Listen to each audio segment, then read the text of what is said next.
दिव्य, अद्भुत। तो भागवत की कथा तो दिव्य जीवी बनाती है। इसलिए कहा हमारी और आपकी तुलना नहीं हो सकती महाराज, आप जाइए। शास्त्रकार कहते हैं अभक्तास्तांश्च विज्ञाय न ददौ स कथामृतम। ये तो शुकदेव जैसा महात्मा है, क्या पंक्तियां हैं भागवत जी की। कहा अभक्तास्तांश्च विज्ञाय। देखिए आज इतने आध्यात्मिक कार्यक्रम होते हैं अमित भैया संसार में, लेकिन असरदार नहीं है। इतनी कथाएं जब इस कलिकाल में गाई जा रही, इतनी किसी युग में कभी नहीं गाई गई। जितने धार्मिक आयोजन अब हो रहे हैं इतने कभी नहीं हुए, लेकिन कोई आयोजन सफल नहीं है। क्यों मालूम है?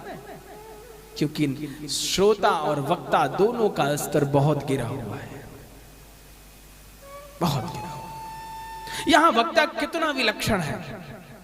वक्ता होना कैसा चाहिए? कहा देवता सामने खड़ा हो और उसे मना करने का साहस होना चाहिए, वो वक्ता श्रेष्ठ है।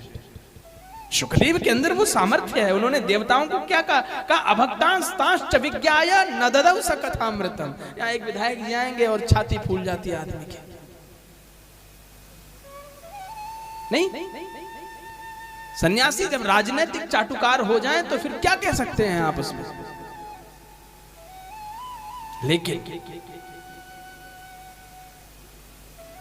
वो सन्यासी कितना विलक्षण होगा, वो मंजर भी कैसा मंजर होगा, वो मंजर भी कैसा मंजर होगा जब किसी फकीर ने कहा होगा किसी शहंशाह को तख लिया, तख लिया, तख लिया। सोचो, मना करने का साहस किसको? देवताओं को भी। शुकदेव वो सामर्थ्यमान प्रज्ञामान सद्गुरु हैं जिनकी चर्चा, जिनकी वाणी हम आपको कहने बैठे हैं। इसलिए मैं कह रहा हूं उस लेवल पे जाके सोचना। देवताओं को मना कर दिया भगवान शुकदेव ने, कहा अभक्तास्तांश्च विज्ञाय, तुम सभी अभक्त हो, भक्त नहीं हो, इसलिए न ददौ स कथामृतम।